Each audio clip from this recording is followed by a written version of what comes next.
Hola hermanos,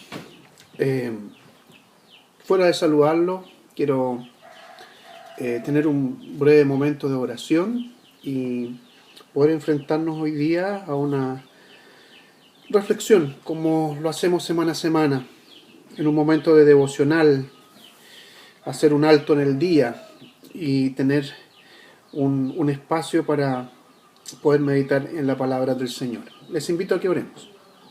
Señor y Dios, gracias porque podemos recurrir a tu palabra y estar, Señor, concentrados en ella. En un momento del día, Señor, estoy seguro que muchos de mis hermanos lo habrán hecho ya, pero nunca será demasiado el tener en cuenta tu palabra, Señor, acudir a ella, orar y estar también, Señor, atentos a lo que tú nos revelas, a cómo tú te muestras, Señor, a lo que quieres que nosotros sepamos de ti, sepamos de nosotros mismos, de lo que nos rodea también. Que tu Santo Espíritu nos ayude en esto. Oramos en el nombre de Jesús. Amén. Leo en el Evangelio según San Juan, en el capítulo número 15, los versos 18 en adelante. Dice así: si el mundo los aborrece, tengan presente que antes que a ustedes me aborreció a mí. Si fueran del mundo, el mundo los amaría como a los suyos, pero ustedes no son del mundo, sino que yo los he escogido de entre el mundo, por eso el mundo los aborrece. Recuerden lo que les dije, ningún siervo es más que su amo. Si a mí me han perseguido, también a ustedes los perseguirán. Si han obedecido mis enseñanzas, también obedecerán las de ustedes. El Señor, el Señor Jesucristo, cuando le dice esto a sus discípulos, está advirtiendo, pero también anticipando ya su muerte, anticipando además la promesa del Espíritu Santo, y lo está preparando en realidad para aquel evento. No hay lugar a dudas que mucho de lo que Jesucristo expresa en este periodo, ¿verdad?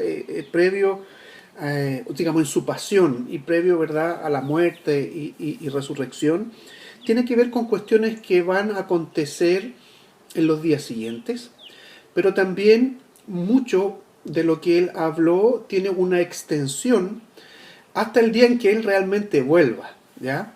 O sea, tiene cumplimiento esa palabra, cumplimientos inmediatos podríamos decir, y otros que son de largo aliento. Y el texto que acabamos de leer es uno de ellos, porque no hay lugar a duda de lo que está hablando Jesucristo tiene que ver, o tiene podríamos decir, un tiempo de caducidad, y que llegando eso, o cuando suceda ese evento, no va a volver a suceder.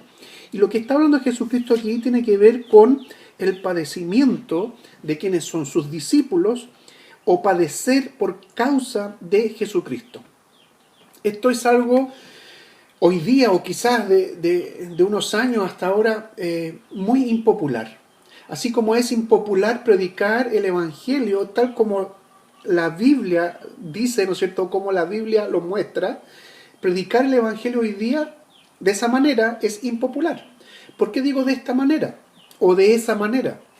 Porque generalmente se predica el Evangelio o tergiversado, o se predica solamente una parte del Evangelio, la parte, podríamos decir, agradable de escuchar, aquellas cosas que no nos muevan o nos sacudan mucho el piso.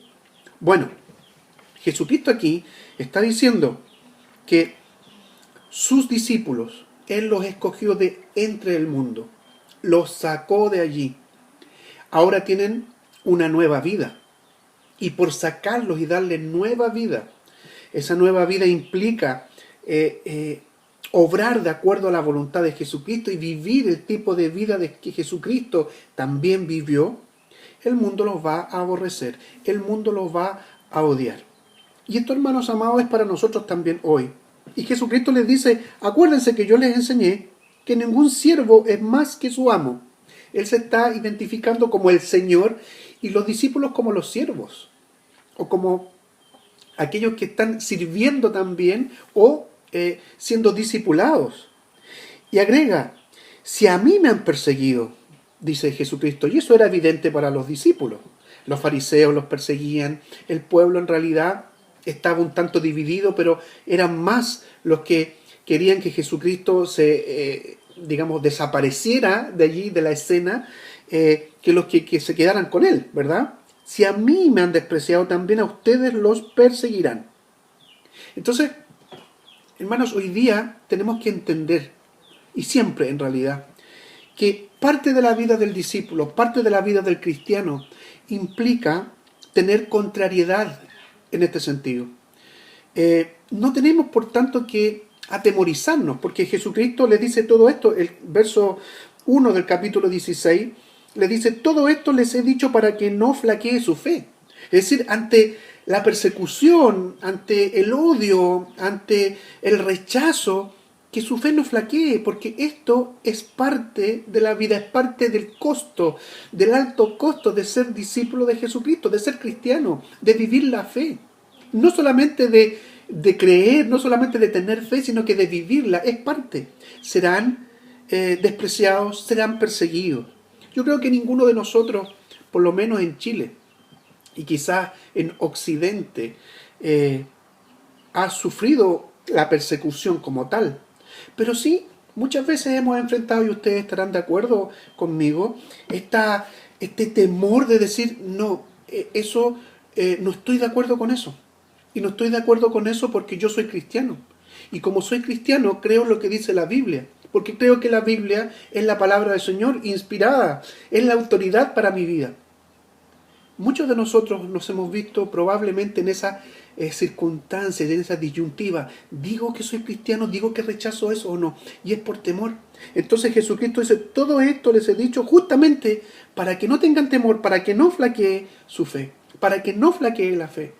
Nosotros hoy día, hermanos amados, estamos viviendo un tiempo en donde lo más sensato, o quizá no lo más sensato, sino que lo mejor que podemos hacer, no pensando en la persecución, no pensando en que eso me va a doler, no pensando en que eso me va a traer, entre comillas, ¿no es cierto?, malos réditos.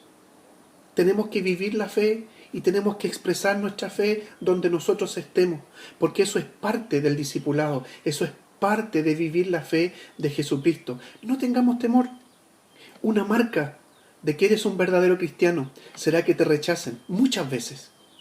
Nuestra tendencia es justamente a tratar de, como se dice vulgarmente, pasar piolita, tratar de vivir una vida tranquila, una vida sin sobresalto, y por supuesto, eso va a ser así si tú callas tu fe, si tú callas denunciar lo que hay que denunciar el pecado. Pero cuando no, estarás siendo siervo de Jesucristo. Y es lo que el Señor quiere de nosotros. Que nosotros vayamos y anunciemos la verdad. Y esa verdad está en Cristo y esa verdad está en el Evangelio. No nos callemos, hermanos. Levantemos la voz. Seamos protestantes, pero no protestar por cualquier tontera. Levantemos la voz por el Evangelio de Jesucristo. Él nos acompañará. Él estará con nosotros. ¿Vamos a sufrir por eso? Sin lugar a duda. Pero hemos sido llamados también para aquello. Que el Señor les bendiga. Que el Señor pueda afirmarnos. Que el Señor pueda consolarnos, confortarnos sin temor para levantar la voz por el Evangelio de Jesucristo. Que el Señor les bendiga.